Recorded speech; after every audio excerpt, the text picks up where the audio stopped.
Sudah belajar bahasa Inggris bertahun-tahun, tapi skor TOEFL masih merasa stagnan di situ-situ aja. Kemungkinan besar, masalahnya bukan ada pada kemampuan kalian. Di channel ini, kita akan ngebahas TOEFL secara sederhana dan fokus pada hal-hal yang memang benar-benar diuji, supaya belajar TOEFL kalian lebih terarah dan efisien. Check this out, jangan skip video ini. TOEFL itu tes pola, bukan tes hafalan. Banyak para pelajar menghafalkan rumus, ya, rumus grammar, bahkan vocabulary yang jumlahnya sampai ribuan. Bahkan ada juga yang menghafalkan jenis-jenis soal. Masalahnya, setelah semua itu tidak ada perubahan yang signifikan.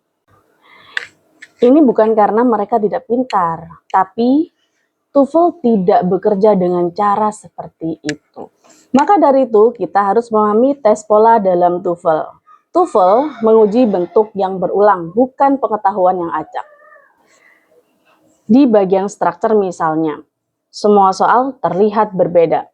Namun, masalahnya hampir semua sama, ya.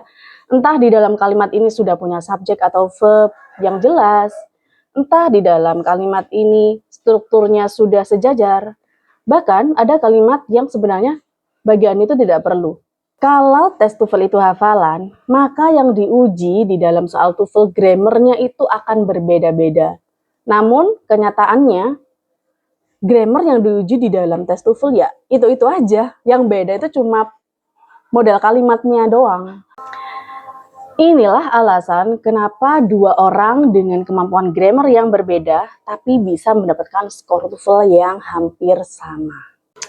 Kenapa hafalan sering gagal? Hafalan di TOEFL sering gagal karena pertama itu perang dengan waktu, ya, dibatasi dengan waktu. Yang kedua, soal terlihat benar tapi kenyataannya salah, jadi dijebak gitu ya. Dan yang ketiga, terkadang peserta itu terlalu fokus menerjemahkan, jadi bukan berfokus pada melihat polanya, ya. TOEFL tidak menanyakan apakah Anda tahu rumus ini, tapi TOEFL menanyakan apakah Anda tahu pola ini dengan cepat. Nah, ini yang penting, mengenali pola di semua bagian TOEFL.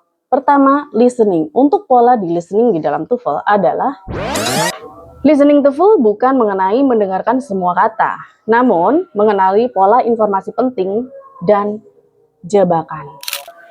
Structure di dalam TOEFL tidak mengenai rumus yang panjang, tapi mengenai apakah kalimat itu tidak lengkap atau strukturnya tidak sejajar.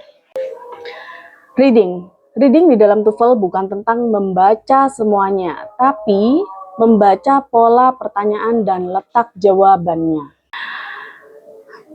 Kalau hari ini kalian masih belajar TOEFL dengan cara menghafal, itu bukan berarti salah, tapi belum cukup, ya. Jadi mulai hari ini kalian latih TOEFL kalian dengan cara memahami pola, lalu apa saja yang sering menjebak kalian, dan bagaimana TOEFL itu bekerja.